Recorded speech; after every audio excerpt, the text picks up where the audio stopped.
Tengan cada uno y cada una de ustedes muy buenas tardes.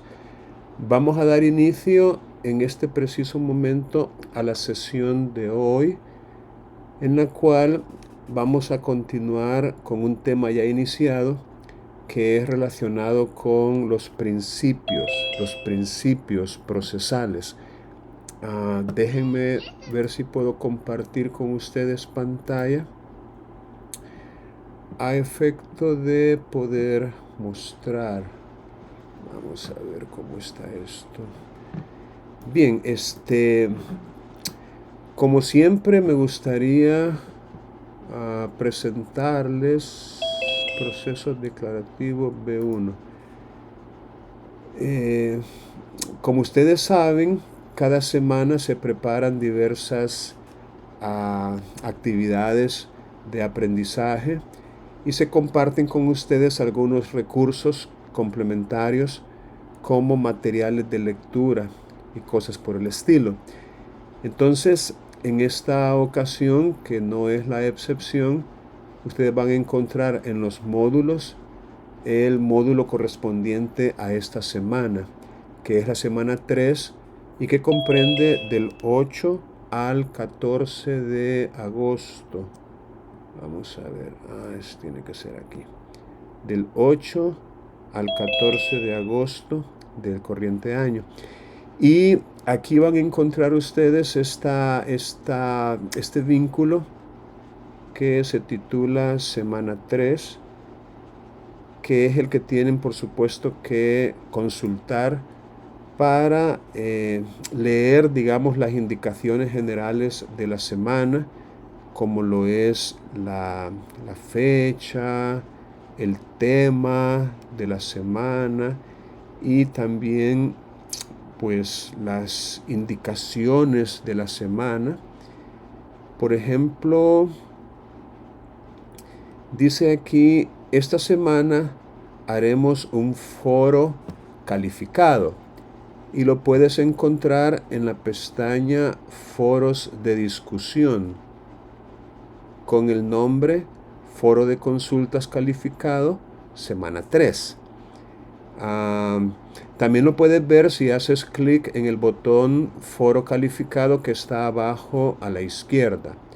Es muy sencillo, solo tienes que formular 2 preguntas y al mismo tiempo contestar a 2 de las preguntas hechas por algún compañero. Eso a partir de los contenidos de la semana. Esta prueba vale el 10% de la nota del cómputo. Entonces, como ustedes saben, nosotros tenemos un sistema de calificación basado en 9 actividades durante todo el ciclo. 3 por bloque de aprendizaje o cómputo, como se le suele llamar. 2 laboratorios y un parcial en cada cómputo. Entonces, en el caso concreto, esta actividad estaría representando el 10% digamos, de un laboratorio, como quien dice, el laboratorio o la otra actividad estaría valiendo o representando el 20%. Entonces, en este caso es el 10%. Y las indicaciones puntuales son que antes de comenzar a participar en el foro, tienen que leer la rúbrica. Y para ello basta con hacer clic en el botón rúbrica para foro calificado que está aquí abajo. Allí aparecen los criterios, los indicadores y los niveles de desempeño o de dominio que se espera que ustedes puedan lograr según, digamos, su nivel de esfuerzo que pongan.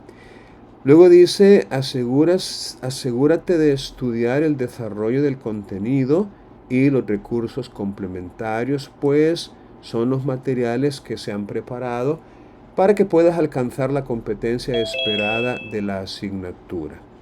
Y pues como siempre, cualquier duda yo estoy con la disposición de poderla atender.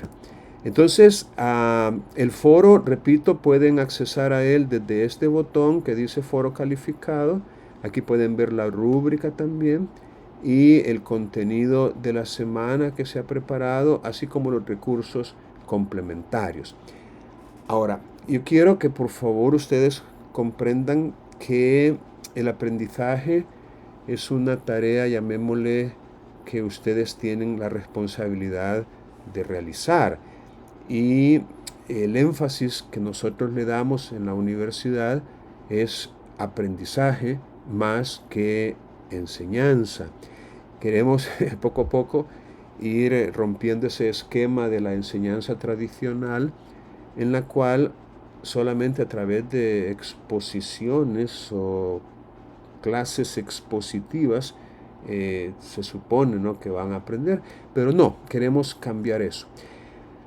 Bueno, los recursos, aparte por supuesto del Código Procesal Civil y Mercantil en sus artículos del 1 al 20 y con particular detalle del 1 al 16 que contiene los principios, aparte también del Código Procesal Civil y Mercantil comentado, que de alguna manera explica cada uno de esos principios, están estos otros dos artículos, uno llamado Principios Procesales Relativos a las Partes y el otro Principios Rectores del Proceso Judicial Español, y también hay un video que se encuentra en YouTube que se llama Principios Procesales según la legislación del Perú. Entonces estos otros son como recursos complementarios, otra vez, para que ustedes puedan aprender. La idea no es entonces que usted aprenda solamente en estas sesiones, ya sean virtuales como la presente o presenciales como la que vamos a tener mañana, sino que usted aprenda por usted mismo. Es decir, que usted haga esa tarea de aprendizaje pues en su casa o en el lugar que usted ha destinado a ese efecto. Otra vez, la actividad de evaluación de esta semana, y para que siempre mantengan ustedes, digamos, ese esfuerzo de aprendizaje, es el foro, y tiene que ver con los principios relativos a los sujetos procesales. Entonces la idea es, como les dije ya, formular como máximo 2 preguntas. Es decir, usted lee los contenidos relacionados con los principios y formula o crea o prepara 2 preguntas. Pero al mismo tiempo tiene que responder a preguntas formuladas por sus compañeros. Obviamente también a 2 preguntas, ¿verdad? Así como usted formula 2 preguntas, también va a responder a 2 de las preguntas formuladas por sus compañeros. Y aquí están los criterios de evaluación, que serían claridad en la formulación de sus preguntas. Ay, ¿qué pasó aquí? Repito, claridad al formular las preguntas, utilizar un lenguaje técnico jurídico y también dar una respuesta que resulte atinada a las preguntas de sus compañeros. Aquí está la rúbrica, que es la misma que ya se les mostró, en donde aparecen los distintos niveles y también los criterios. Claridad al formular las preguntas, lenguaje técnico jurídico y respuesta atinada a las preguntas. Entonces, dependiendo cuál ha sido su desempeño en relación con cada uno de estos criterios, así será el nivel en el cual usted se va a ubicar y por supuesto así será el puntaje que va a recibir. Por ejemplo, si las preguntas fueron totalmente oscuras, no hubo claridad, de tal manera que sus compañeros no supieron qué responder ante las preguntas que usted hizo, entonces el desempeño o el nivel de desempeño sería un nivel preformal. Si las preguntas se formularon con un nivel primario de claridad, pero dejó todavía algunas dudas en la mente de sus compañeros, entonces sería un nivel receptivo. Ahora sí, las preguntas se formularon con claridad meridiana, pero aún así quedaron dudas en la mente de sus compañeros, el nivel sería resolutivo, y así cada uno de los niveles, dependiendo también cada uno de los criterios. Ese sería, repito, la rúbrica. Y el foro, pues usted puede ir ya sea desde este botón o puede hacerlo desde desde el menú que aparece a la izquierda, aquí donde dice foros de discusión. También desde aquí podría usted llegar hasta esta actividad de aprendizaje en la parte que dice foro de consultas calificado, semana 3. Este es el que estarían ustedes trabajando. Entonces, ¿alguna pregunta en relación con esta actividad de aprendizaje?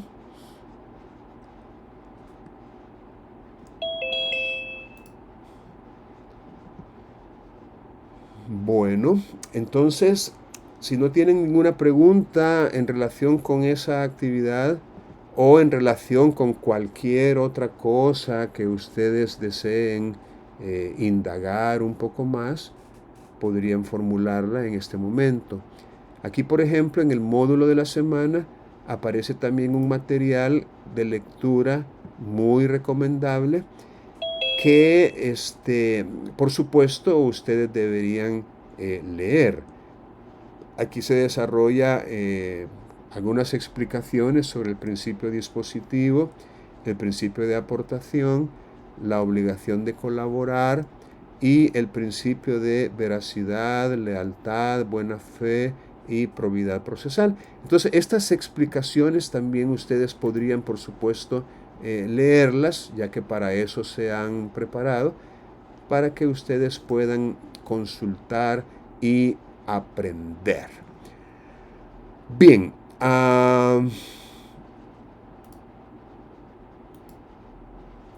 ¿qué más? Bueno, aquí también aparecen el código comentado sobre los principios procesales, el código procesal civil y mercantil, los artículos 1 al 20 y los mismos documentos que ya les había mostrado en la otra página.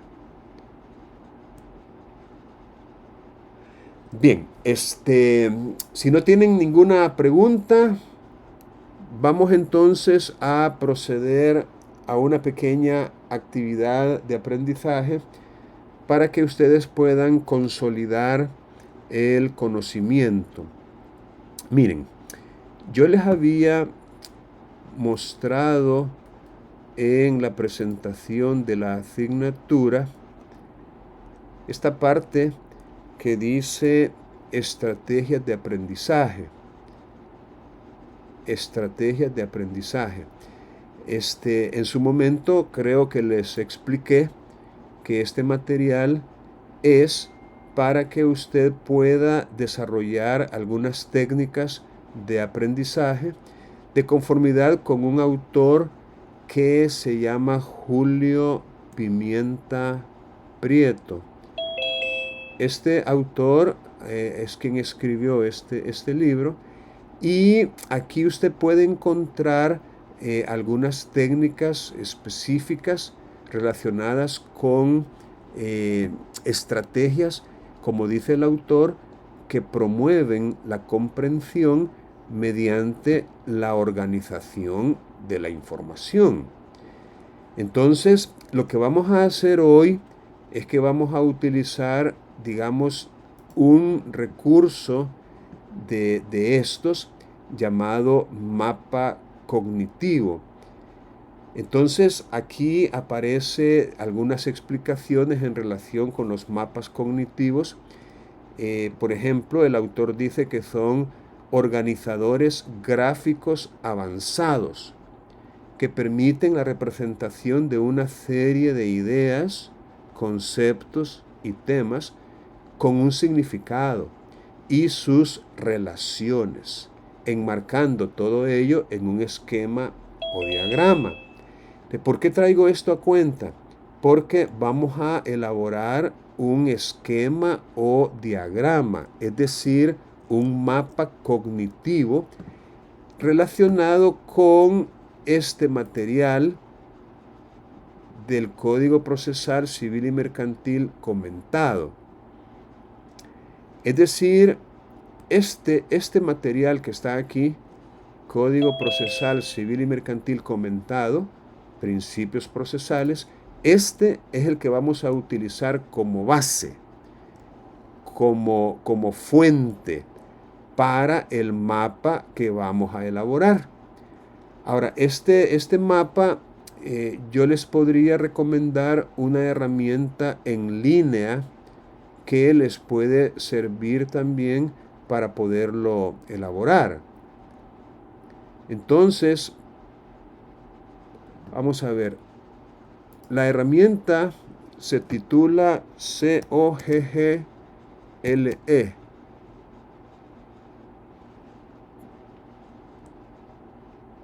No sé si logran ver ahí. COGGLE.it.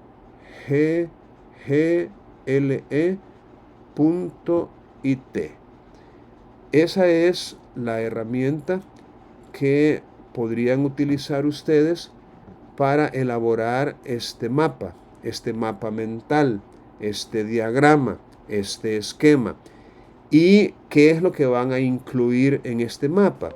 Fácil, van a incluir lo que les acabo de mostrar, que son precisamente los principios del proceso, tal como los clasifica, digámoslo así, tal como los clasifica este autor, el doctor Juan Carlos Cabañas García, que es el autor de este capítulo, de este material que estamos nosotros estudiando, Juan Carlos Cabañas García. Entonces, lo que van a hacer es bien sencillo. Primero, obvio, tienen que familiarizarse con la manera en que funciona la herramienta. Es decir, me refiero a esta herramienta de Google.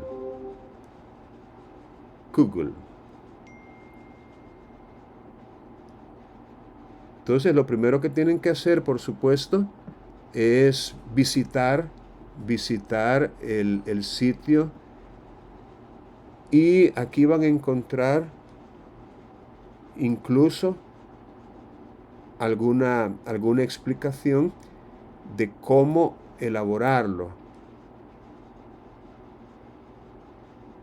Repito, vamos a ver si podemos hacer un ensayo. Vaya.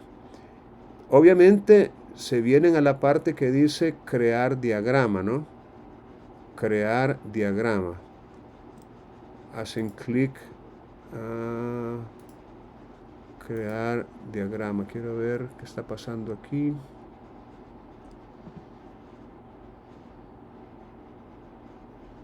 Vamos a ver, aquí está.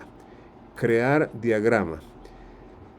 Entonces, una vez que ustedes han hecho clic en crear diagrama, les va a salir, digamos, un primer elemento del diagrama.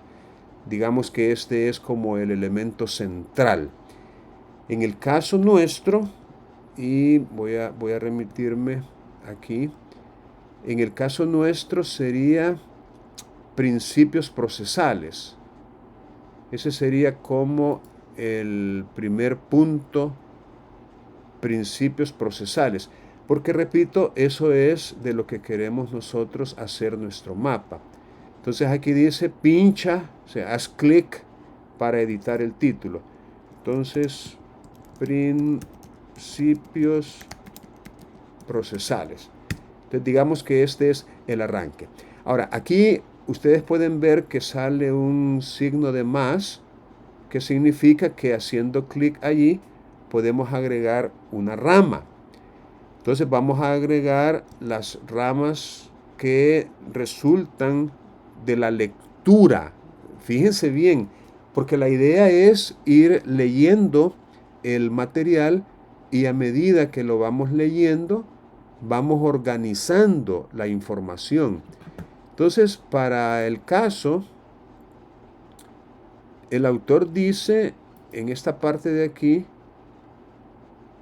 vamos a ver que esto siempre me da problemas porque se me va un poco más, pero el autor dice, en cuanto a los principios, a efectos metodológicos, resulta posible sistematizar dichos principios en 4 grandes áreas.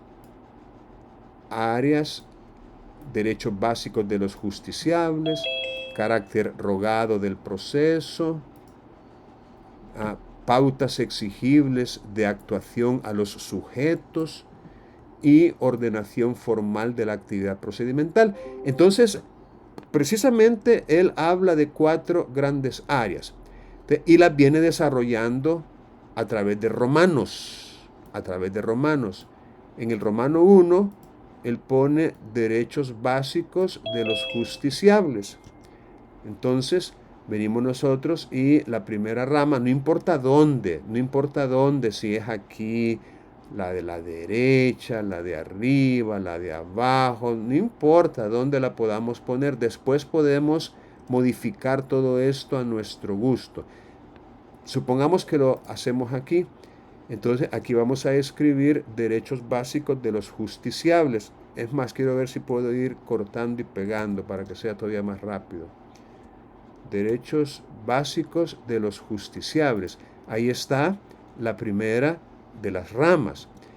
Entonces, la segunda, por supuesto, tendría que ser el Romano 2.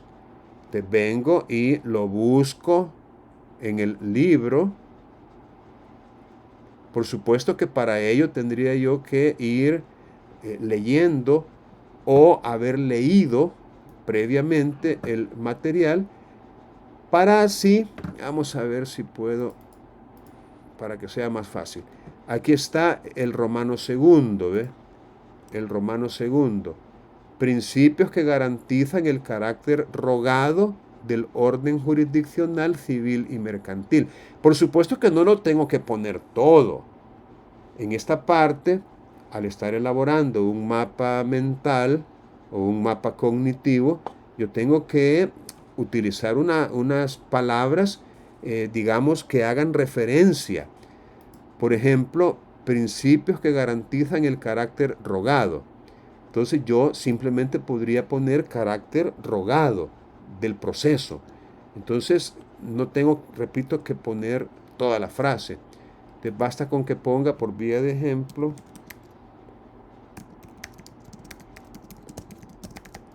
carácter rogado del proceso.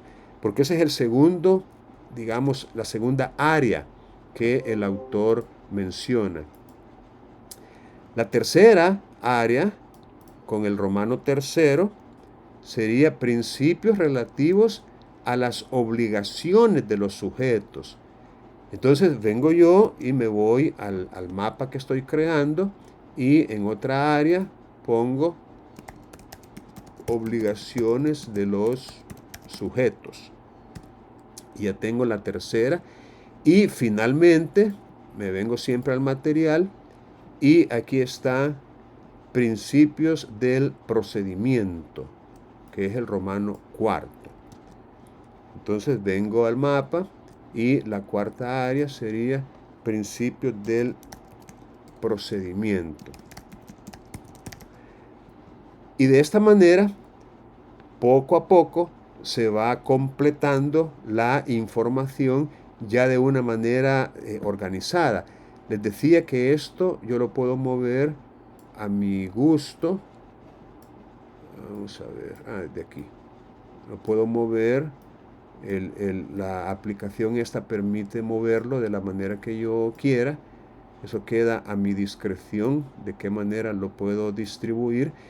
Y esta es, repito, una herramienta que ustedes pueden utilizar para trabajar con contenidos de texto y crear un diagrama, un esquema, un mapa conceptual, un mapa cognitivo, un mapa mental. Y de esa manera, a partir de este esquema, cuando ya lo hayan terminado, ustedes van a poder de un solo vistazo recordar qué es lo que han leído. Porque esa es la idea de estos instrumentos, que ustedes puedan recordar lo que han leído. ¿Alguna pregunta hasta este momento en cuanto a esta herramienta?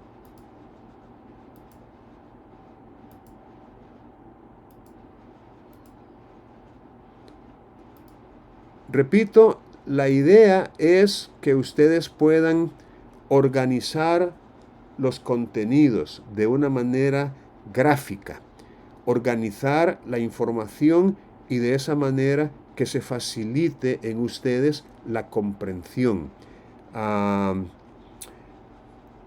Entonces, esa es la idea, que ustedes se familiaricen con esta herramienta, repito, que se llama Kaggle, Coggle, Kaggle, y que a partir de ella puedan ustedes crear un mapa. Aquí, por ejemplo, con solo hacer clic ya pueden ustedes seguir insertando nuevas ramas. Cada vez que hacen clic se insertan nuevas ramas. Basta, repito, con hacer clic para que se inserten nuevas ramas y así sucesivamente, ¿no? Y luego ustedes las pueden ir ordenando a modo de que quede algo más o menos que ordenado, ¿no? Entonces, esta es la manera, repito, en que ustedes pueden trabajar con esta actividad. Repito, busquen este icono donde aparece un signo de más para que puedan ir agregando información a este mapa.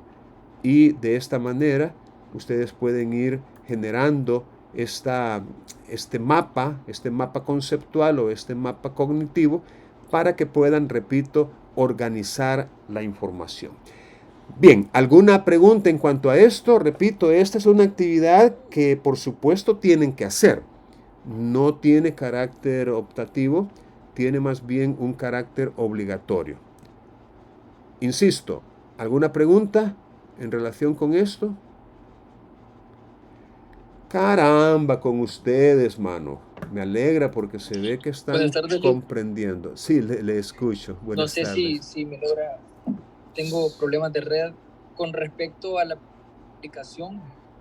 Yo me encuentro en la universidad y desde el móvil voy a hacer lo que es el mapa.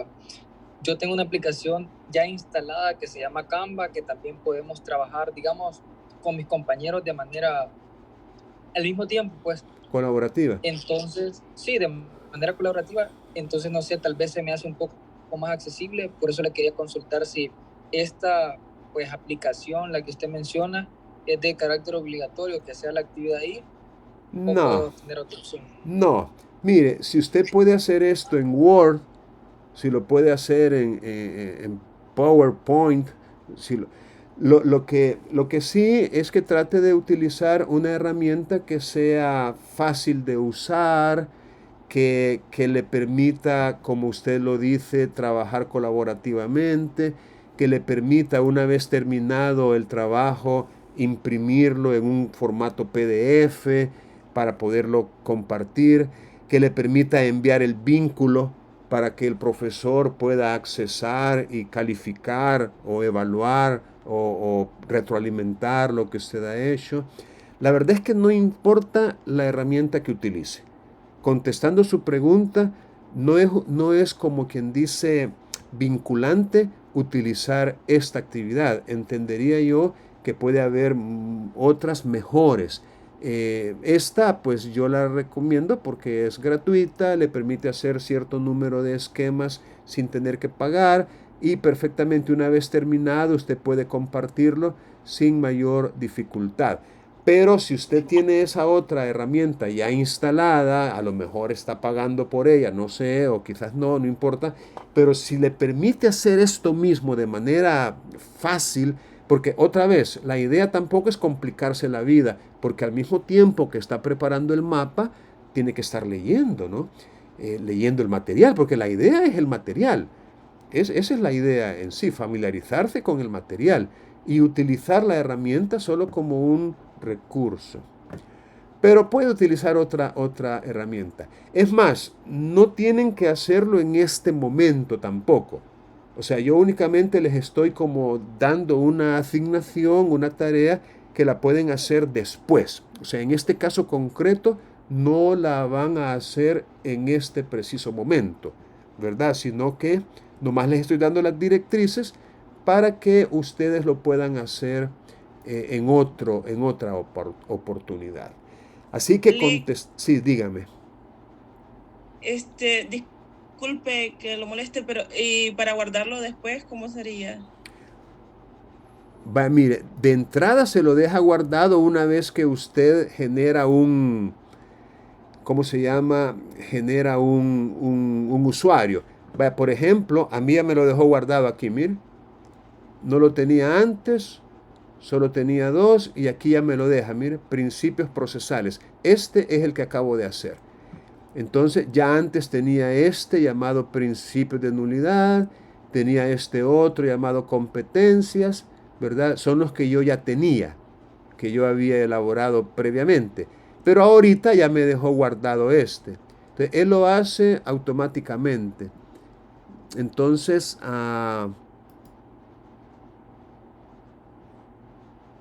puede hasta crear copias o puede borrarlos si así lo desea. Aquí dice, hace unos 4 minutos, ¿ve? Entonces, él se lo va a guardar automáticamente. Lo que sí es que tendría que crear usted su propio, digamos, su propio usuario, ¿no?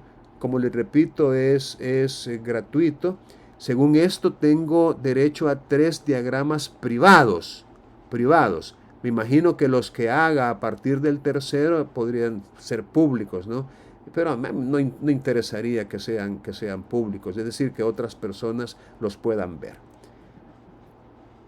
Entonces, contestando su pregunta, él lo hace automáticamente. Se lo va a guardar automáticamente.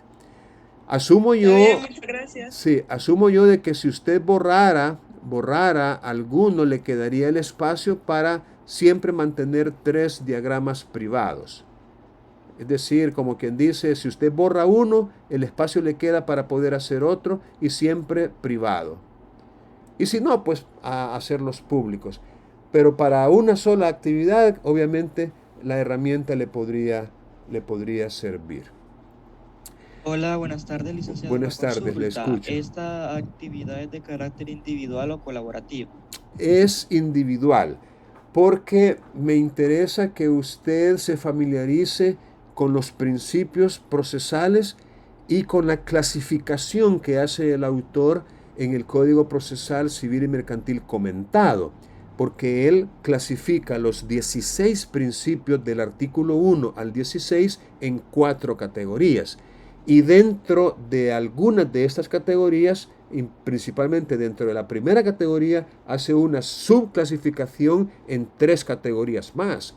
Y dentro de cada una de esas 3 categorías ubica algunos principios. Entonces, lo que yo quiero es que usted individualmente se pueda familiarizar con esa distribución, llamémosle así, en esas categorías que hace este autor de los 16 principios que aparecen del artículo 1 al artículo 16.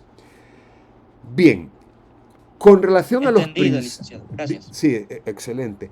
Miren, con relación a los principios, la vez pasada yo creo que con ustedes habíamos comenzado una actividad, o me ayudan a recordar. Habíamos comenzado una actividad de que ustedes habían leído no sé si en parejas o individualmente, algunos de estos principios, o no tuvimos ocasión de hacerla. Sí, Lick, sí fue. Sí, Lick, sí. Sí, ¿verdad? Con ustedes es que se grabó una sesión donde algunos de ustedes explicaban algunos principios. Sí. Vaya, porque miren, yo aquí en la, vamos a ver, aquí en la semana correspondiente, aquí por ejemplo en semana 3, yo siempre coloco donde dice grabación de videoconferencia, en esta parte que dice grabación de videoconferencia, yo siempre coloco el vínculo de alguna sesión que hayamos tenido previamente. Entonces, en este caso, aquí hay una grabación de la semana 2, solo que no sé por qué no me aparece el sonido. Pero bueno, ya habíamos iniciado algunas, digamos, explicaciones en relación con estos principios. Bueno, lo que me gustaría es que si usted todavía conserva alguna duda, alguna interrogante específica en relación con los principios, que la pudiera formular.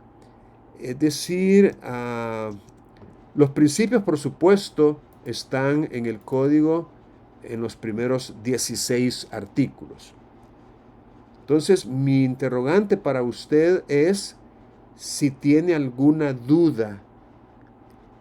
Claro, esta pregunta asume que usted ya leyó estos principios y que al leerlos pudo haberse encontrado con alguna interrogante, con alguna duda, con algo que no ha comprendido muy bien.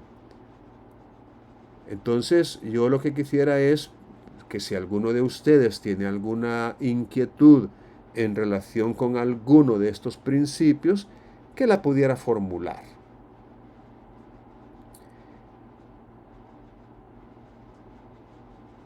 Lick, Sí, dígame. referente al principio de publicidad, Ok. a mí me genera una duda de que si un secretario puede dar información sin hacer un proceso. Ok. Parece que esa pregunta estaba dentro de una de las actividades, ¿verdad?, evaluadas, ¿o no? Sí, en el laboratorio estaba. Correcto. Vaya, mire, el texto literal del principio de publicidad es el siguiente, y vamos a remitirnos al texto literal. Hay dos, digamos, clases de publicidad contenidas en este artículo 9. La primera de ellas sería la publicidad de las audiencias. La publicidad quizás externa, quizás en el sentido de que a las audiencias se puede invitar a cualquier persona a las audiencias, en teoría o en principio o por regla general. Es decir, la publicidad de las audiencias implica que cualquier persona que desee ir a un juzgado y ver el desarrollo de una audiencia, lo puede hacer perfectamente. No tendría que ponérsele ninguna traba, ningún obstáculo o negársele la asistencia. Ese es el principio de publicidad. Es uno en el cual todos podemos dar fe, todos podemos ser testigos de cómo se ha desarrollado una audiencia. Podemos acreditar incluso que en realidad se celebró, es decir, que fue real la audiencia. Sin embargo, nosotros tenemos aquí una fea costumbre y la fea costumbre que tenemos es de que invertimos la regla general con respecto a su excepción y convertimos la excepción en regla. Eso es lamentable, porque la regla general es la publicidad de las audiencias y la excepción, aquí lo dice, salvo. Esta palabra introduce una excepción a la regla, salvo que el juez de oficio o a petición de parte disponga lo contrario. Lo contrario es una audiencia privada, secreta, confidencial, no pública. Eso es lo contrario. Entonces, la regla general es que son públicas y la excepción es que no lo sean. Cuando el juez, aún de oficio o a petición de parte, así lo dispone, que no entre cualquier persona. Sin embargo, esa restricción de la publicidad tiene que decidirse en una resolución debidamente motivada, en la que de manera expresa y clara se precisen las razones de esa restricción y determinar quiénes, además de las partes, sus apoderados o representantes, podrán estar presentes en la misma. En otras palabras, esa excepción no debería ser antojadiza, no debería ser arbitraria, no debería ser caprichosa o infundada, sino que tendría que ser debidamente motivada. Ahora, ¿por qué? ¿Cuáles son las razones de dicha restricción? Fíjense bien. Seguridad nacional, moralidad, orden público o protección de la privacidad de alguna de las partes. Aquí nos topamos con un problema bastante recurrente, un problema de indeterminación conceptual. Porque al no estar expresamente definido qué vamos a entender por ejemplo moral, qué vamos a entender por orden público, qué vamos a entender por seguridad nacional. Mire, aquí es tan fácil decir, vamos a reservar esta información por seguridad nacional. Seguridad nacional. Pero hasta ahí nada más. Seguridad nacional, pero sin explicar de manera precisa, de manera puntual, de manera clara, por qué la seguridad nacional se ve comprometida de revelarse esa información, por ejemplo, o de hacerse pública la audiencia. Pero bien, el primer esquema, o mejor dicho, el primer escenario de la publicidad es relacionado con las audiencias. El pueblo es el juez de los jueces.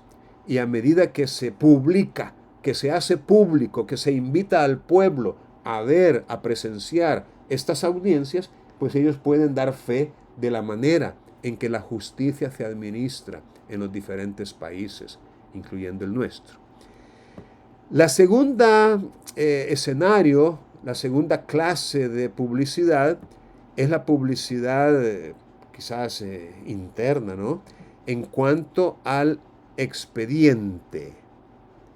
Es decir, las actuaciones que constan en ese conjunto de hojas impresas unidas una a la otra, a veces con cáñamo cosidas, a veces con un fastener especial o simplemente engrapadas, no importa, el expediente judicial. Según esto,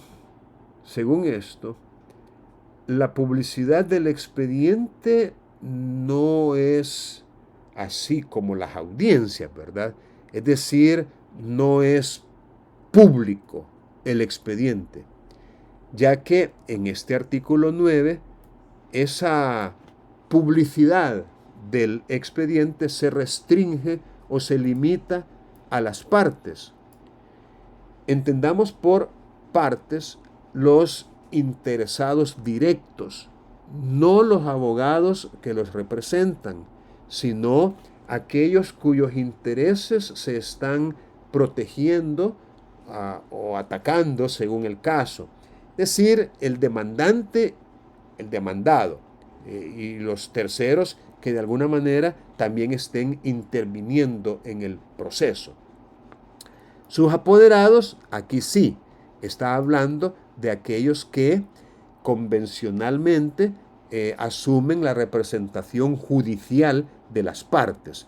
Aquí sí estamos hablando de sus procuradores, sus abogados, sus apoderados. Sus representantes, porque de repente podría ser que sea parte dentro de un proceso alguien que no puede actuar por sí misma, es decir, una persona natural incapaz o, por qué no decirlo, una persona jurídica. Una persona jurídica a través de sus representantes es que actúa en, digamos, en las distintas actividades que realiza. Fíjense qué interesante lo que dice aquí. Yo no sé si en esta versión que yo tengo del código está igual que en todas las demás. Pero si yo lo entiendo bien, aquí hay una coma, aquí hay otra, aquí hay otra. Y luego dice los abogados. Vamos a ver, ayúdenme a interpretar este artículo. Quiero que me ayuden a interpretarlo de acuerdo con el texto literal. O sea, sin ir sin profundizar gran cosa. Las partes, ya les expliqué quiénes son. Sus apoderados también. Allí van los abogados constituidos de las partes. Los procuradores, ya sea de la procuraduría, de una universidad, o los abogados particulares que han sido contratados por las partes para que les represente. A eso se refiere cuando dice sus apoderados. Sus representantes es en el caso de las personas naturales incapaces, que son parte, o las personas jurídicas, sus representantes. Por ejemplo, el administrador único de una sociedad que ha demandado o que ha sido demandada, perfectamente tiene acceso al expediente judicial. Así como el papá o la mamá de un niño, niña o adolescente que también puede ser parte dentro de un proceso. Igual los abogados que han sido constituidos como tales, sus apoderados. Pero aquí dice los abogados. Repito, ¿cómo lo entienden? Ejemplo, yo soy abogado y demuestro que soy abogado con un carnet de identificación de la abogacía que me ha sido extendido con mi foto y ciertos datos por la Corte Suprema de Justicia. Es decir, yo puedo acreditar con ese carnet, con esa tarjeta de identificación de la abogacía, que soy abogado.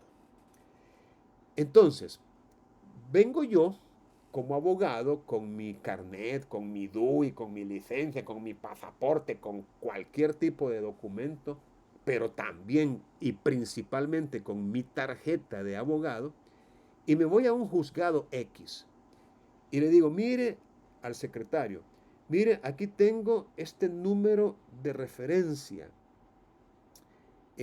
Aquí hay un expediente de tal y tal cosa que se está entablando entre tal y tal, y aquí está el número. ¿Sería tan amable de prestarme el expediente porque quiero consultarlo? Aquí está mi tarjeta de identificación de abogado. Pregunto, ¿debería el secretario o colaborador que me atienda prestarme el expediente?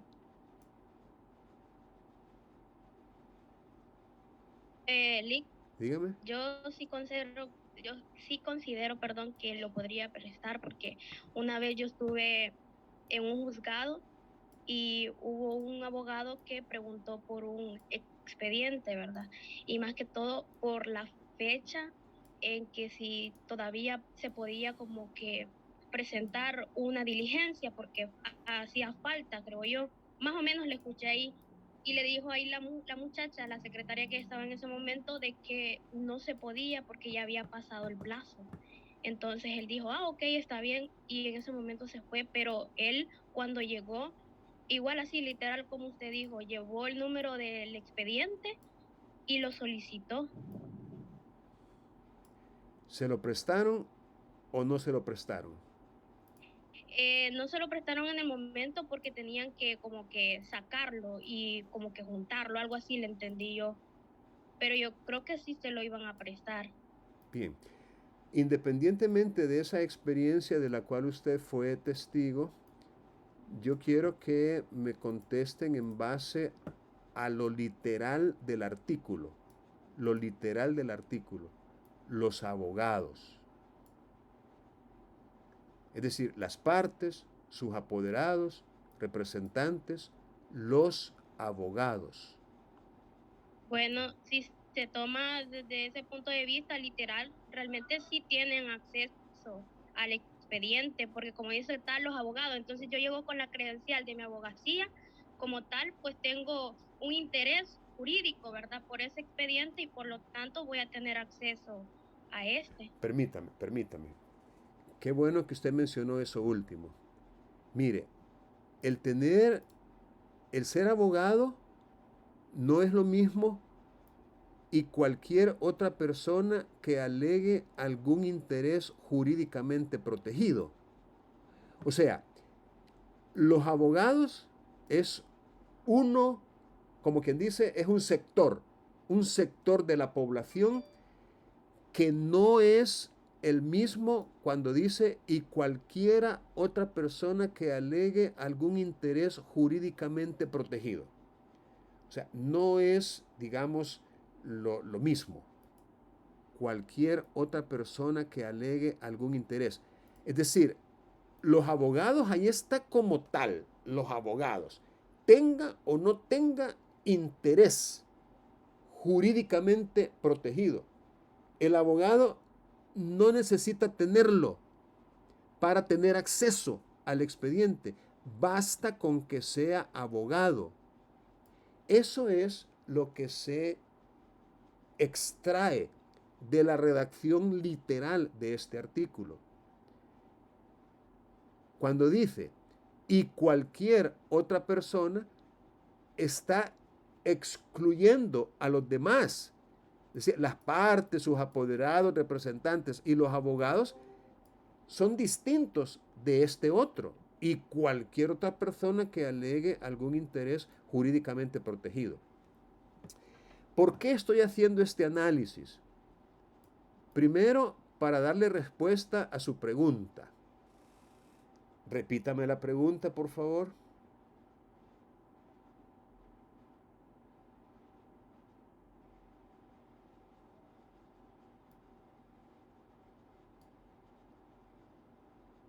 Hola, repítame la pregunta que me formuló. Era la que le hice yo, la del secretario. Ajá, sí, ¿qué era la pregunta? Que si un secretario puede dar la información ¿A quién? a alguien que se la llegue a pedir, por ejemplo, llega a pedir un expediente, si me lo puede dar. Por eso, pero ¿en qué calidad llega usted? Porque aquí hay que distinguir si usted le está diciendo al secretario que... Ahí, por ejemplo, en el caso que usted puso, era de unos estudiantes que necesitaban ese expediente para un fin académico. Ok, contésteme ahora usted misma esa pregunta después de haber leído esta parte del artículo y las explicaciones que hasta este momento se han dado. ¿Qué piensa? ¿Usted piensa que un estudiante de derecho es parte, es apoderado, es representante, es abogado o es una persona que tiene un interés jurídicamente protegido?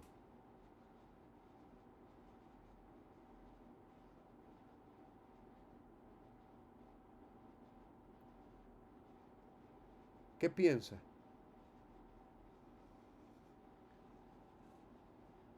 Ah, no, ustedes son muy pasivos, ya lo vi. Ya me di cuenta Pero que... cuando habla de algún interés jurídicamente protegido, o sea que mi interés va a ser la tarea que usted me dejó. O sea, yo necesito el expediente para la tarea que usted me dejó.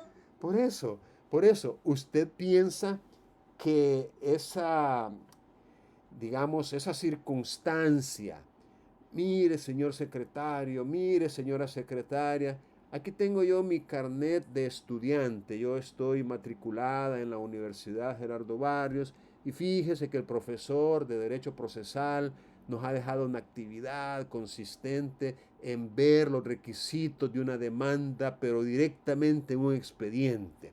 ¿Sería usted tan amable de prestarme un expediente para poder yo ver los requisitos de una demanda, pero ya tal y como están en un expediente? Y si es posible, la resolución que el juez dictó admitiendo la demanda o a lo mejor haciendo prevenciones. Yo quiero aprender. Ayúdeme, por favor. Yo quiero aprender. Estoy interesadísima en aprender.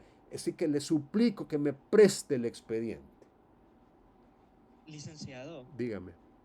¿puedo generar un aporte acerca de lo mismo? Claro, si esa es la idea, para eso estamos Cier- todos aquí. Ciertamente subordinándonos a una interpretación de carácter o de naturaleza enteramente positiva, es decir, algo que está plasmado de manera literal, evidentemente podemos cerciorarnos y confirmar de que cualquier otro abogado que funja con esa profesión tiene el acceso a este expediente judicial, con lo cual se entiende de que también cualquier abogado en el ejercicio de sus funciones y en la prestación de sus servicios por el mismo mandato legal, como lo estamos viendo en el presente artículo, ciertamente puede tener el acceso a este expediente.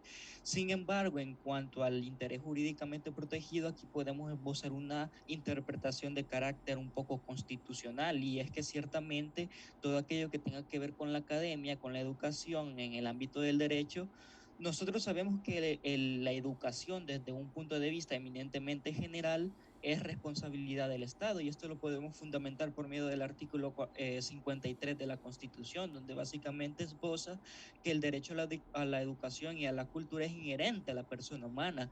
En consecuencia, es obligación y finalidad primordial del Estado su conservación, fomento y difusión, con lo cual, trasladando esto al área del derecho, podemos interpretar que el Estado, en su poder de imperio y uso de sus facultades, debe poder garantizar debidamente que aquellos estudiantes, esbozando el siguiente argumento que gira en torno a un fin jurídicamente protegido, que en este caso lo podemos ver reflejado como la academia, ciertamente el expediente judicial bajo este argumento y bajo este fundamento constitucional trasladado al área de este artículo, ciertamente podemos cerciorarnos de que el expediente judicial puede ser proporcionado, otorgado o dado por el secretario con la intención de dar cumplimiento a ese artículo, digamos, interpretado de cierta manera, únicamente. Muchas gracias por su aporte. Créame que ha sido muy significativo y digno de ser tomado en cuenta. ¿Hay alguien más que quiera opinar en relación con este asunto? Licenciado. No sé si estoy equivocada.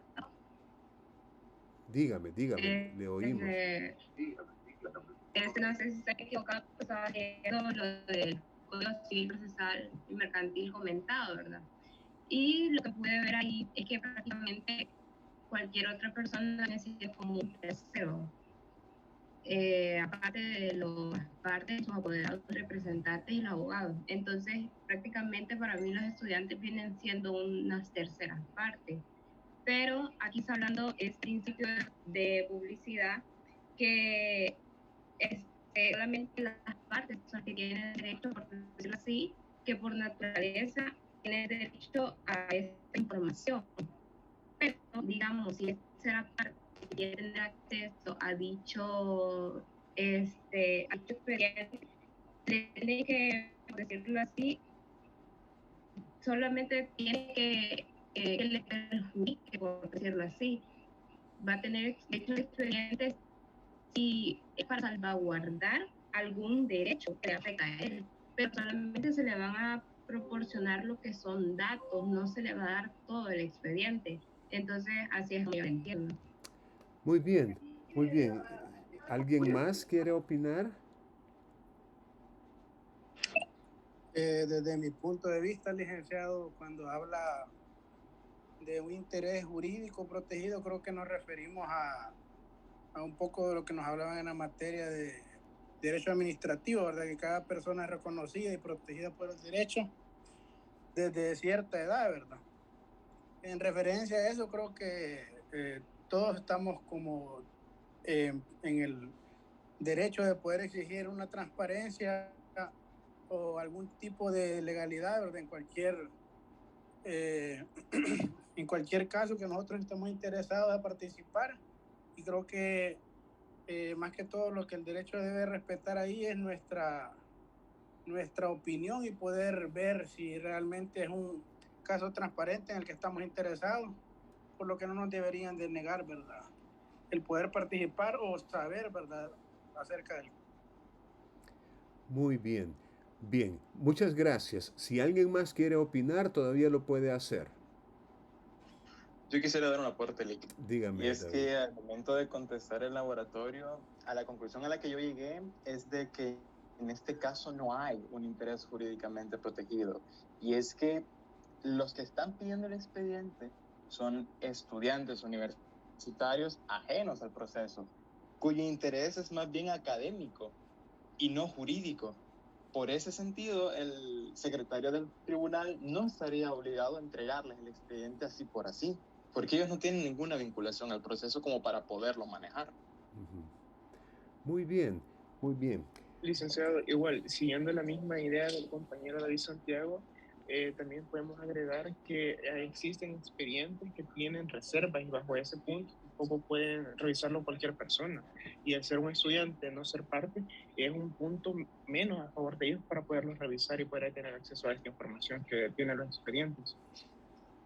Ok, bien, obviamente, y por vía de aclaración, al decir que tiene reserva, obviamente estamos hablando de la excepción a la regla de publicidad, en el sentido de que de vez en cuando, especialmente en asuntos, digamos, de procesos penales, en donde hay involucradas, digamos, personas vulnerables como menores de edad, entonces escuchamos ese término de que se ha decretado reserva. Esa reserva incluso obliga a las partes a no dar, digamos, comentarios ni explicaciones a la prensa, por ejemplo, precisamente por la reserva que se ha decretado. Pero en este caso estamos hablando de expedientes que, digamos, no han tenido esa restricción fundada en una resolución judicial que le confiera esa reserva. Mire, efectivamente en el Código Procesal Civil y Mercantil comentado, en cuanto al principio de publicidad, y como lo decía una de las compañeras de ustedes, aquí aparecen algunas explicaciones que yo les pedí revisar. Dice,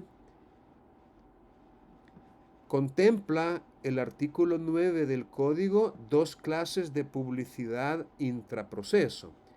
La primera de ellas es la de las audiencias orales, reiterada en el artículo 200, la publicidad de las audiencias. Y es una publicidad que abarca, vamos a pasar a la siguiente página, tanto a las partes del litigio como a los terceros. Supone que el acceso a las vistas, o sea, a las audiencias públicas, no debe ser prohibido o limitado, salvo elementales razones de espacio físico. Bueno, aquí este autor introduce un aspecto que a lo mejor escapa de las previsiones legales, porque no se mencionó eso en el artículo 9, pero como dice él, eso del espacio físico es una cuestión elemental, ¿no?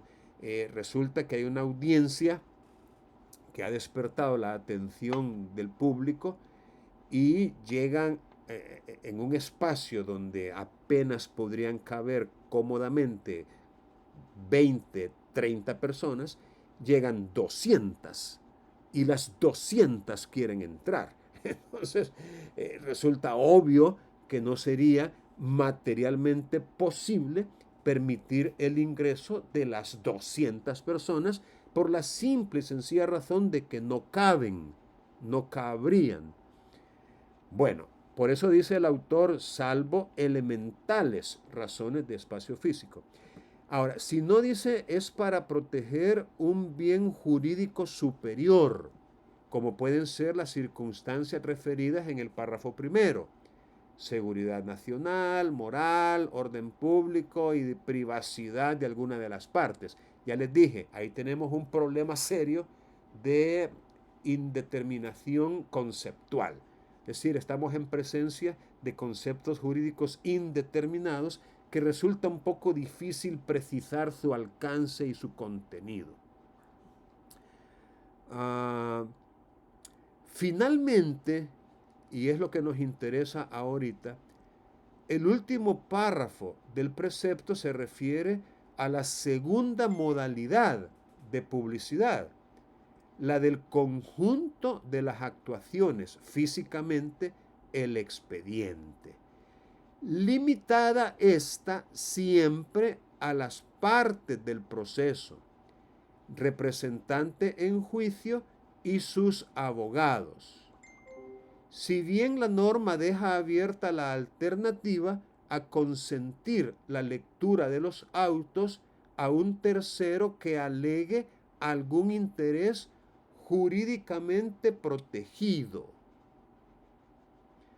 Podría decir, dice el autor, que esto deberá concederse de manera restrictiva si hablamos de un tercero que no va a pedir su personación como coadyuvante, sino que se va a mantener fuera del debate, pues ni siquiera el mero hecho de que no pretenda a priori un propósito indigno puede justificar acceder a una información que por su naturaleza está reservada a las partes del proceso.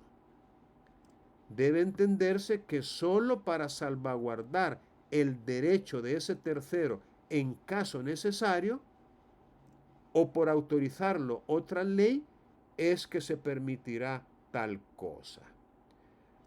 Ahora, si nosotros, digamos, tomamos como fundamento para una respuesta estas explicaciones, definitivamente que el secretario tendría sobrada razón para negarle el acceso al expediente a un estudiante que se lo pida. Es obvio que el estudiante no se va a apersonar como parte, como coadyuvante, como excluyente, como tercero interesado en el resultado, sino que él se va a mantener fuera del debate. No tiene por qué entrar al debate el estudiante. Entonces, según este autor, el mero hecho de que no pretenda a priori un propósito indigno puede justificar acceder a una información que por su naturaleza está reservada a las partes del proceso. Ahora, yo les quiero explicar algo. Miren, usted, después de leer una disposición legal, resulta muy importante leer lo que algún autor o autores puedan comentar, puedan explicar al respecto. Pero después de leer esas explicaciones, usted conserva su derecho, llamémoslo así, conserva su facultad de adherirse o no a esa explicación. Es decir, esto no es más que la opinión de este profesor, de este autor. Ahora, si nosotros nos vamos a lo literal del artículo, ahí sí no sé cómo conciliar, no sé cómo conciliar el tener que apartarnos de lo literal de una norma, buscando, como quien dice, su finalidad, su propósito, por lo menos desde la óptica eminentemente, abro comillas, civilista, que muchos podrían verlo como positivista, pero desde la óptica, en el Código Civil encontramos una disposición legal en materia de interpretación de la ley que, si mal no recuerdo, dice que cuando el tenor literal de una norma, de una ley, es claro, uno no está autorizado para apartarse de ese tenor literal so pretexto de consultar su espíritu. Lo que nos está diciendo es que las palabras que se utilizan en la ley tienen un significado y que cuando ese significado es claro, no hay ninguna duda de a qué se refiere. No tenemos por qué. Es que miren, si cada vez que nosotros leamos una ley que resulta clara para todos, para cualquiera y para todos, pero venimos y decimos, no, que mira, que aquí mejor, ¿qué te parece si esto otro? Estamos abriendo las puertas de la discrecionalidad. Y con ello, ¿por qué no decirlo?, de la inseguridad jurídica. Y eso es peligrosísimo. Es peligrosísimo. Sin embargo, es pan de cada día. Es decir, aquí cada quien quiere interpretar las normas a su manera, a su propia conveniencia. Y repito, en mi opinión, resulta un tanto peligroso. Por eso, yo creo que es bueno tratar de mantener, digamos, la interpretación literal de aquellas normas que sean lo suficientemente claras. Porque les voy a terminar de dar el ejemplo. Yo soy abogado, por supuesto. Y pues normalmente yo he llegado a un tribunal en cualquier lugar del país, presento mi tarjeta y con mucha amabilidad he tenido acceso a los expedientes judiciales. Pero 2 experiencias en San Salvador. La primera era un caso penal. Un caso penal. Llegué con la intención de estudiar el expediente judicial. Me identifiqué con mi tarjeta de abogado. Pero el secretario me dijo, mire, licenciado, y usted es parte ya. Ese es un término que se utiliza para decir, usted es apoderado de alguna de las partes. Es un término que se utiliza por, como que dice, por historia, ¿no? Históricamente se ha llamado partes también a los abogados. Y para aclarar conceptos se ha dicho que el abogado es la parte formal, el abogado, y el verdadero interesado, la verdadera parte, es la parte material. Y se ha hecho esa distinción históricamente. Parte material, el interesado directo, y parte formal, sus abogados. Esa distinción en este código ya no existe. Las partes son únicamente los interesados materiales, o sea, aquel que va a resultar afectado por la decisión que se tome, por la sentencia que se dicte. Los abogados no somos partes. Somos los abogados, representantes o judiciales o apoderados de las partes, pero no somos partes. Sin embargo, se sigue utilizando el concepto. Usted es parte. Mi respuesta fue, no soy parte, pero la idea es analizar el caso para ver si me muestro parte o no. Entonces el secretario me dijo, mire, disculpe, no se lo puedo prestar. ¿Y eso? Es que fíjese que el caso tiene reserva. Bueno, yo en ese sentido no pude menos que darle la razón. Y para poder consultar el expediente, tuve que mostrarme parte. O sea, tuve que presentar el escrito dirigido por la parte en el cual me daba poder para representarlo. Tuve que hacerlo. Ok, lo dejé pasar, digámoslo así. Pero luego, después, hubo otro caso, otra experiencia, pero esta vez el proceso era civil, no era penal. Pasó casi lo mismo. Llegué, pedí el expediente, mostré mi tarjeta de identificación de abogado, pero el secretario lo mismo. ¿Usted es parte? No, solamente quiero estudiarlo para determinar si me muestro parte o no. Porque a partir de lo que yo lea, pues voy a poder decidir si hay algo que hacer o no dentro de este proceso. Pues no, fíjese que no se lo puedo prestar. ¿Y por qué, licenciado? Pues son órdenes de la señora jueza. ¿Y será que puedo hablar con ella? Sí, cómo no, permítame. Y entonces agarró el teléfono, marcó, y él aparentemente habló con la señora jueza. Y como resultado de la plática me dijo, pues no, fíjese que dice que no. Y entonces yo no dejé de sentirme un poco molesto porque era en San Salvador también. Y yo había viajado desde San Miguel precisamente para consultar el expediente. No para mostrarme parte, sino para consultarlo, el expediente. Y entonces, como a veces a mí se me ponen las mechas un poquito cortas, entonces yo le dije, mire, ¿sabe qué? Le dije, pues dígale a la señora jueza que la voy a denunciarle. Y hágame un favor, dígame cuál es el nombre de ella. Y ya me dio el nombre de la jueza. ¿Y cuál es el nombre suyo? Sí, cómo no, con gusto. Y me dio su nombre de él. Bueno.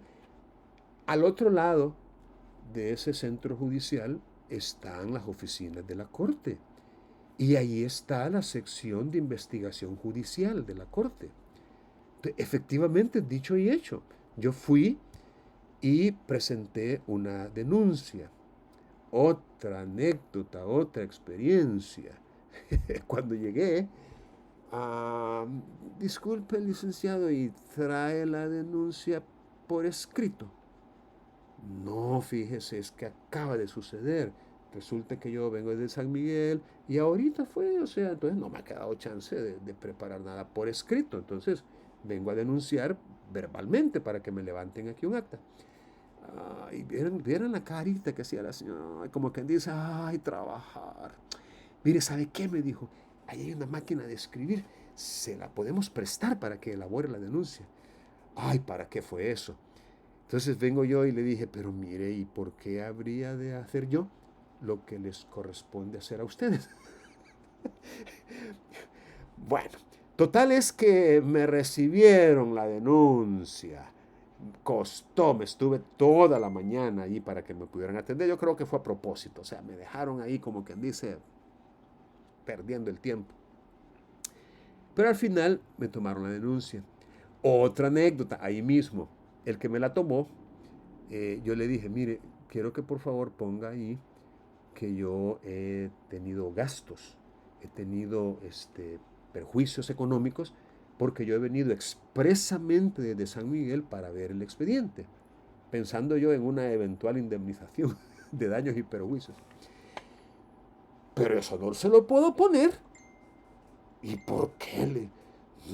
Porque eso no tiene nada que ver. Claro que tiene que ver. Además, le dije yo, su deber es escribir ahí lo que yo le diga, no estar diciendo qué poner y qué no poner. Mire, a pelearme fui yo con esa gente. Miren, ¿saben qué era lo que yo quería? Así de simple. Lo que yo quería era que convocaran a una audiencia ahí en la sede, llegar yo, que llegara la jueza, compartir lo que dice el artículo 9 más mi interpretación al respecto en el sentido de que los abogados tienen derecho al expediente judicial, acceso al expediente judicial, pero mi sorpresa fue mayúscula cuando, oigan bien lo que les voy a decir, el presidente de turno en ese entonces de la Corte Suprema sacó una resolución, ahí la tengo yo guardadita, donde dice que la jueza tenía razón. Que la jueza tenía razón al negarme acceso al expediente judicial en un proceso civil en el cual no había reserva alguna, siendo yo abogado.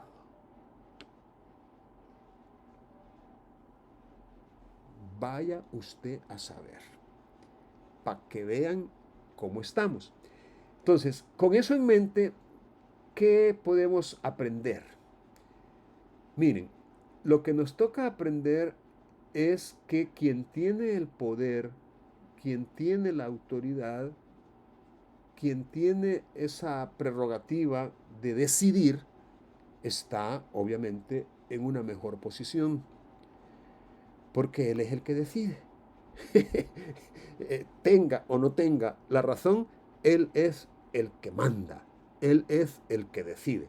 Y nosotros que estamos al otro lado del escritorio, pues no nos toca más que, pues ni modo, aceptar las decisiones que al respecto se tomen.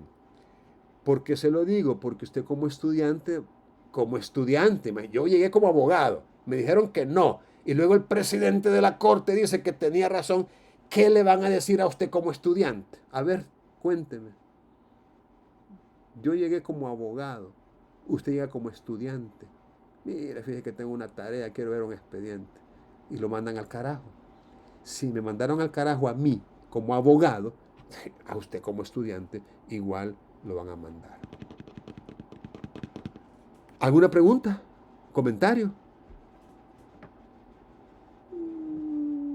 Pagan por hablar ustedes. Bien, miren, en la semana pasada yo compartí un par de sentencias con ustedes y están, si mal no recuerdo, ojalá, en el módulo de la semana 2. Vamos a ver si están aquí.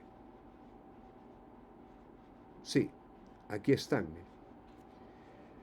Entonces, para la siguiente sesión, voy a necesitar que ustedes lleven leídas estas dos resoluciones judiciales. Repito, que las lleven ya leídas. Porque en esa sesión, mañana es, ¿verdad?, vamos a consultarlas. ¿Alguna pregunta en relación con esto?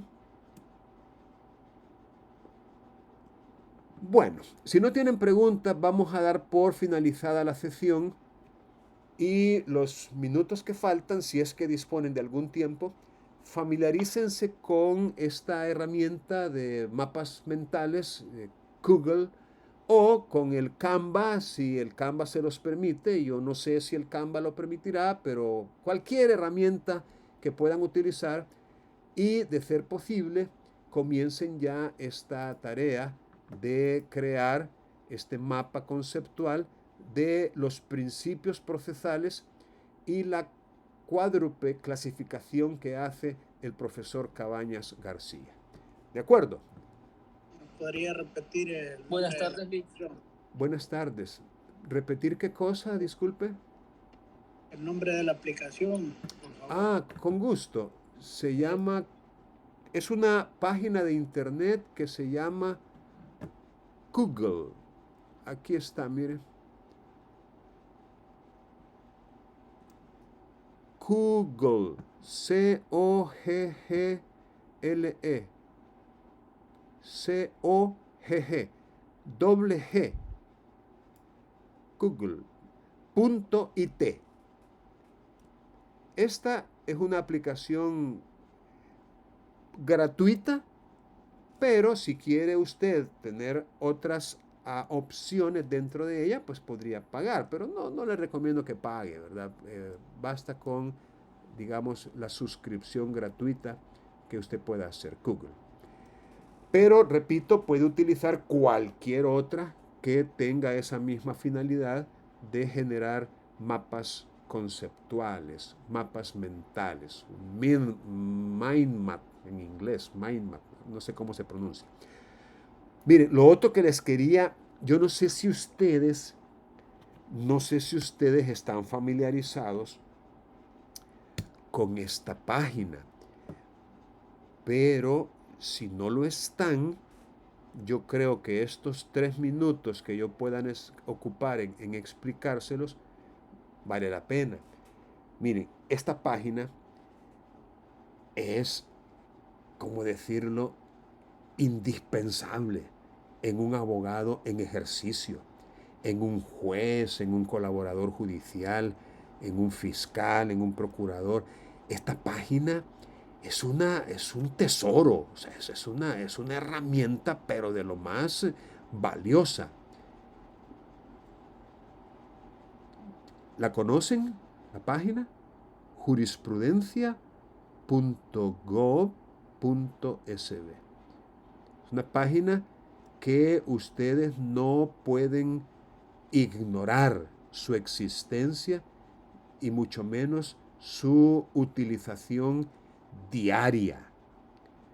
Dentro de ella quiero mostrarles la parte esta de las secciones de búsqueda. Secciones de búsqueda. Ustedes vienen a las secciones de búsqueda y luego se vienen a jurisprudencia. Jurisprudencia. Aquí en jurisprudencia está la búsqueda general y la búsqueda por temas. Usted se viene a la búsqueda por temas, hace clic allí en búsqueda por temas y aquí están las diferentes áreas o materias contenidas: civil, civil y mercantil, constitucional, contencioso administrativo, extinción de dominio, familia, laboral, medio ambiente, mercantil, penal, tránsito. Entonces, ustedes se vienen, para el caso nuestro, a civil mercantil, hacen clic en este círculo de aquí de civil mercantil y aquí hay las letras del abecedario.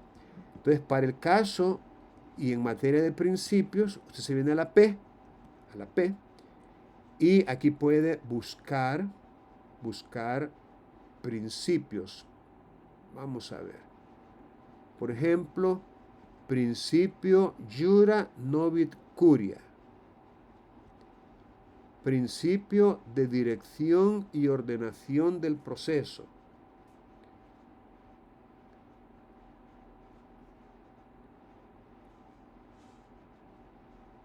Principio de defensa y contradicción. Principio de congruencia. Bueno, no son muchos en realidad los que aparecen, pero la idea a partir de estos temas es que haciendo clic en ellos, usted pueda encontrar algunas, digamos, máximas o algunas frases contenidas en algunas resoluciones y con ello usted puede llegar directo a, por ejemplo, aquí dice, obliga al juzgador a conducir los procesos por la vía procesal ordenada por la ley. Usted hace clic aquí y entonces le va a dar acceso a una resolución judicial. En este caso es de una cámara, de la Cámara de la Segunda Sección de Occidente, pero ya usted puede encontrar una resolución judicial que en alguna manera contiene alguna explicación relacionada con ese principio. Entonces, este material, repito, es de la mayor relevancia, es de la mayor importancia y sería muy útil en su proceso de aprendizaje que usted se familiarice con esto.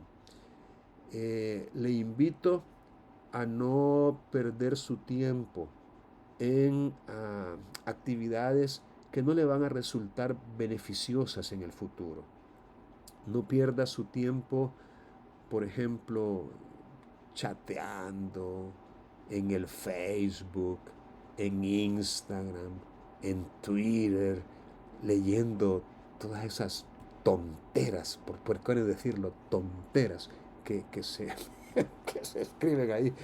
Bueno, no quiero ofender a nadie, pero usted está en un proceso ahorita, en un proceso de aprendizaje, en un proceso de formación.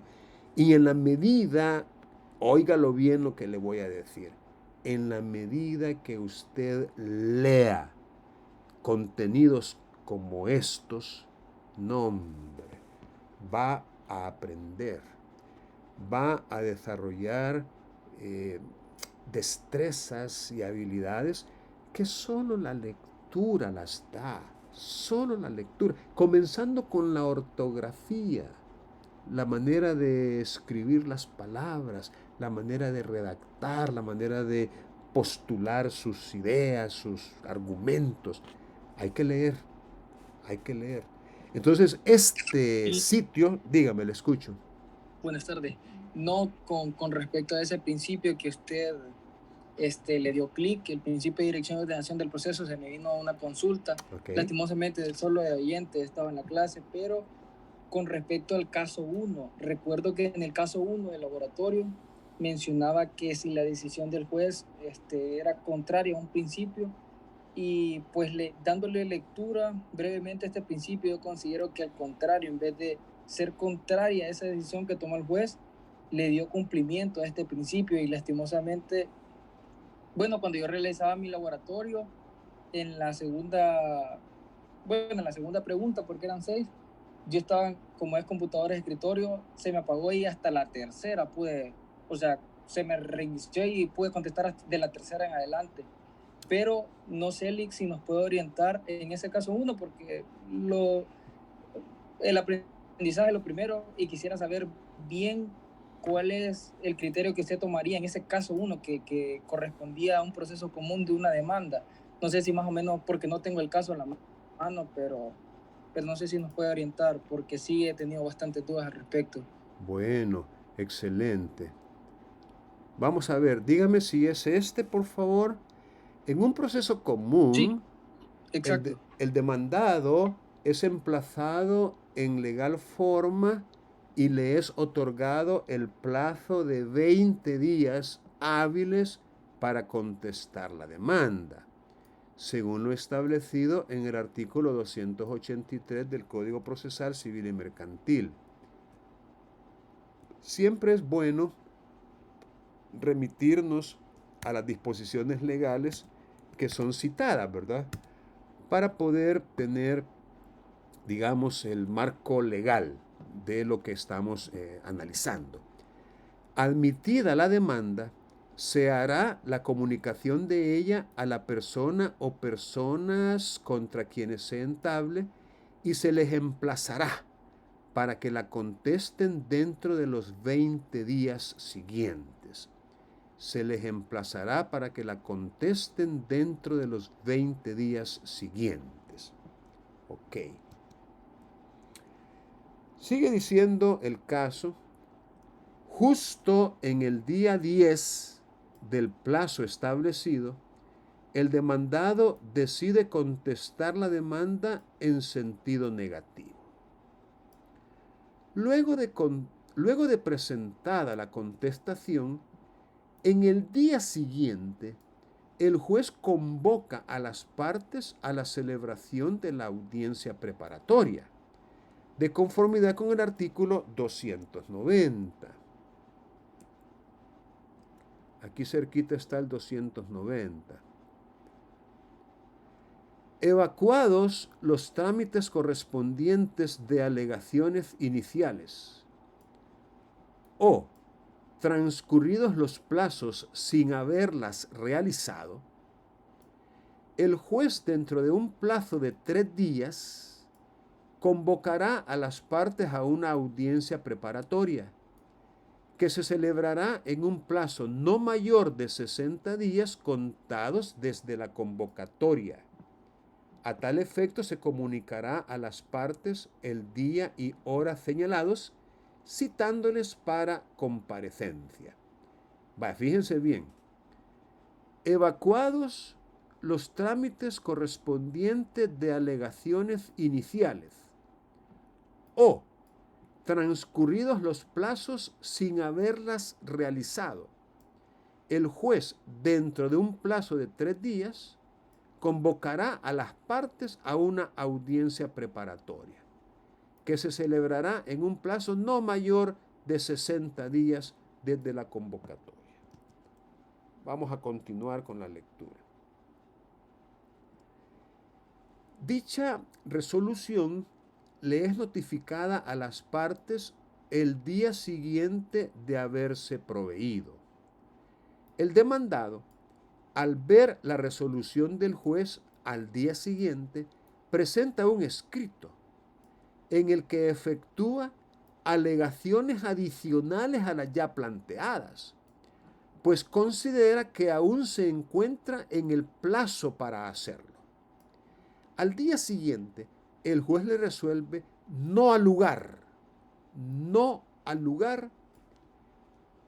el incorporar las nuevas alegaciones porque ya había contestado la demanda con anterioridad y fue por eso que convocó a las partes a la audiencia. ¿Es contraria la decisión del juez a algún principio del proceso? ¿Cuál o cuáles? Bueno, en realidad no se mencionó en el caso concreto el artículo 14, ¿verdad? Que es el que habla sobre el principio de dirección y ordenación del proceso. A lo mejor usted lo consideró como un principio que podría entrar en juego, ¿verdad? En este caso concreto, pero por lo menos no se mencionó expresamente. Así que la pregunta del millón sería la siguiente. Ese plazo de 20 días hábiles se termina por contestar usted la demanda antes de vencerse. Es decir, la contestación, llamémosle, antes de que los 20 días hábiles terminen, ¿la contestación le pone fin a ese plazo? ¿Es válido para un demandado presentar escritos con alegaciones adicionales a las ya planteadas, sobre la base de que el plazo de 20 días hábiles todavía está vigente? ¿Qué piensan? ¿Quién más respondió a esta pregunta y de qué manera lo hizo?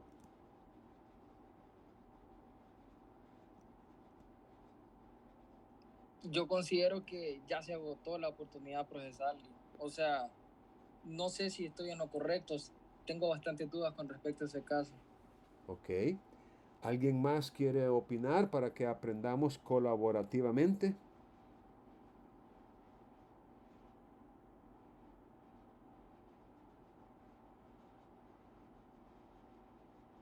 En este caso yo estaba analizando que era más encaminado como lo que usted mencionaba en la clase de la semana antepasada, de que era el juez que tenía que como que aprobar nuevas pruebas que se muestran en el caso, o que él dictaba cuáles sí y cuáles no, algo así parece. Ok.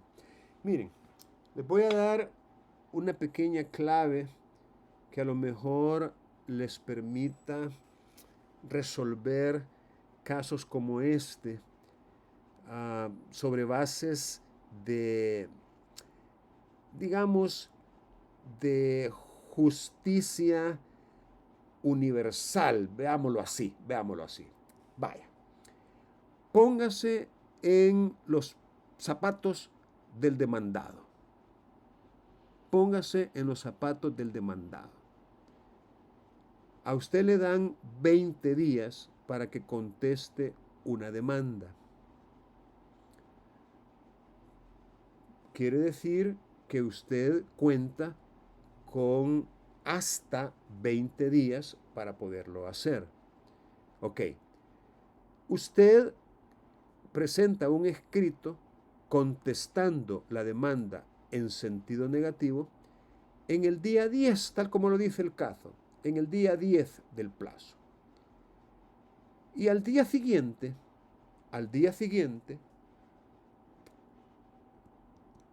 el artículo decía dentro de un plazo de 3 días, dentro, o sea, está dentro de ese plazo, dentro de un plazo de 3 días.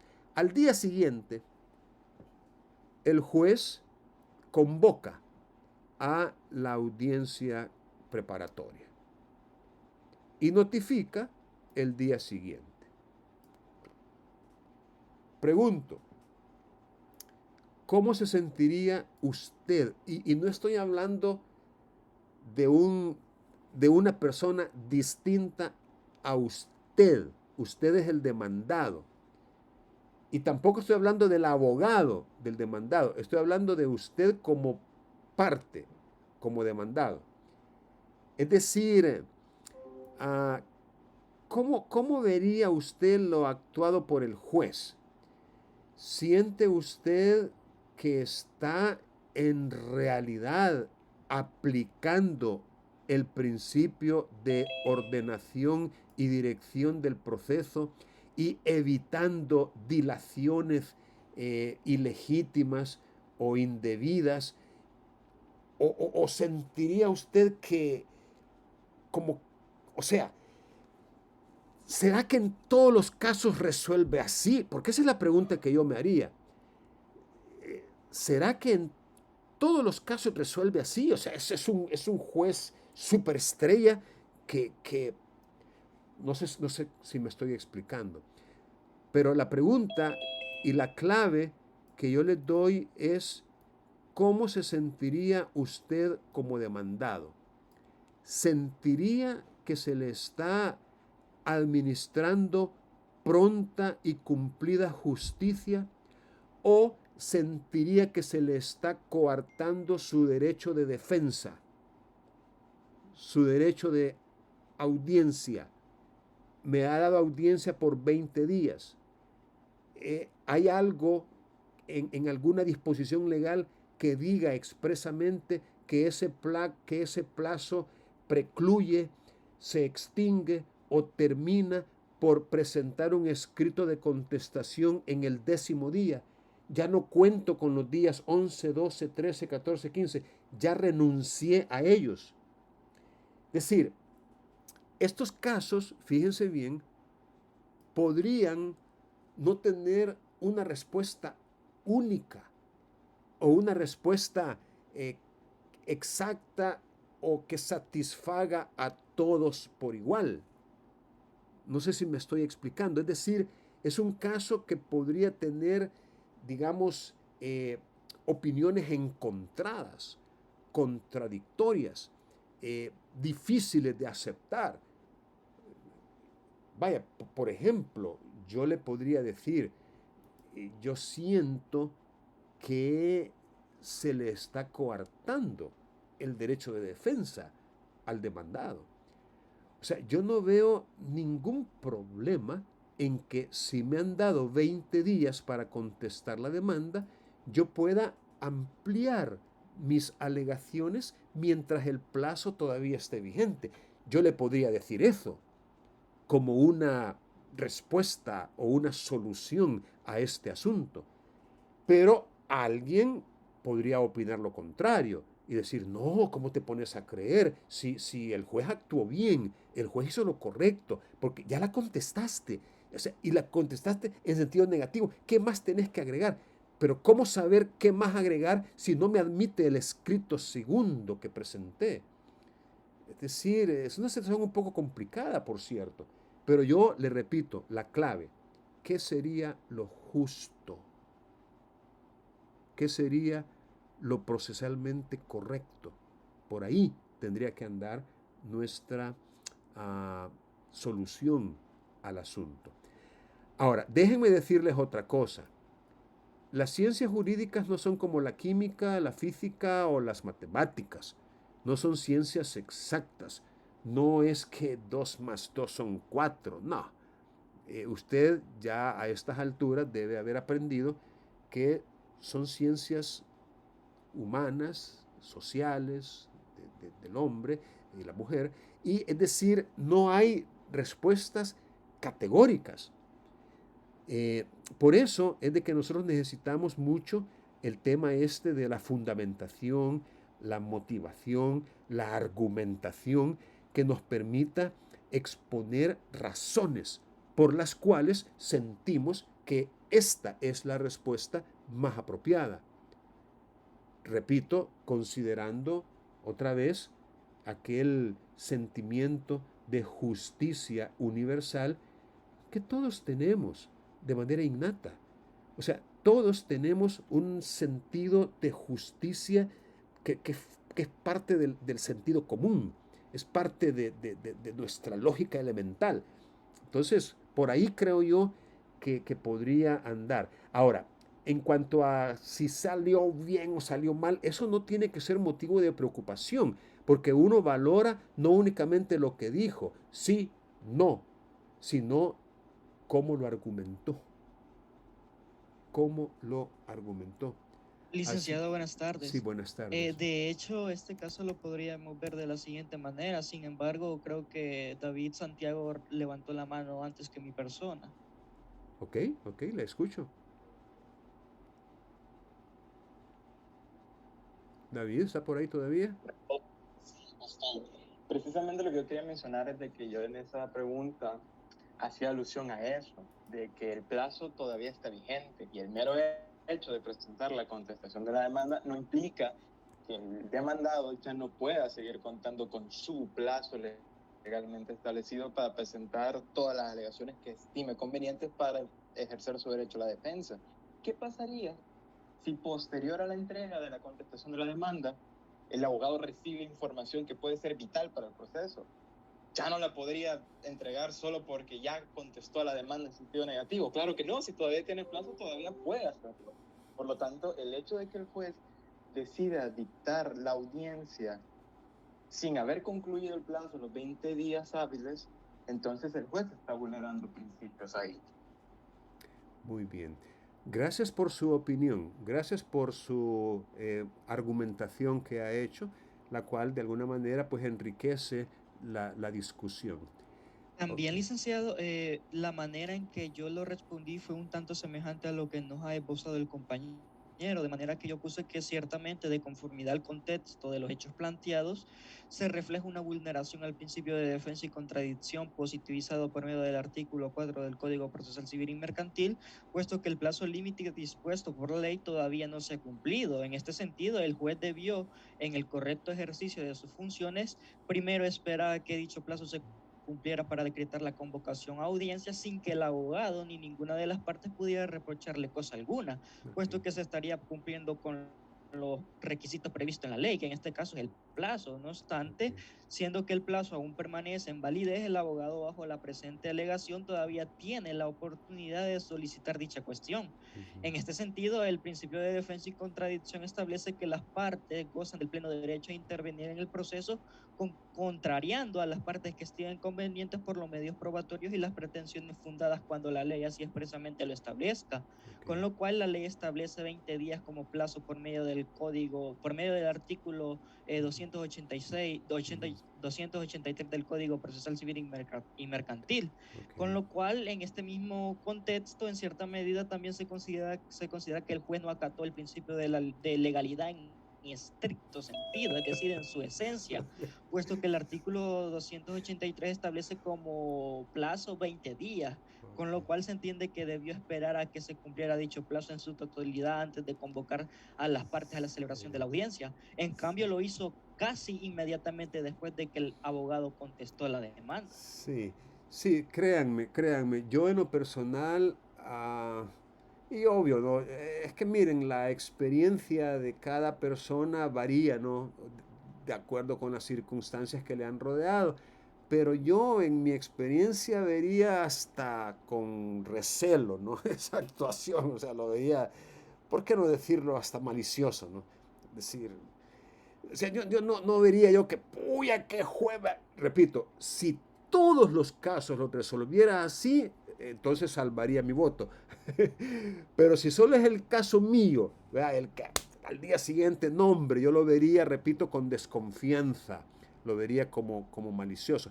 Pero si en todos los casos lo hace así, pues ahí tal vez ya pueda salvar él un poco su credibilidad.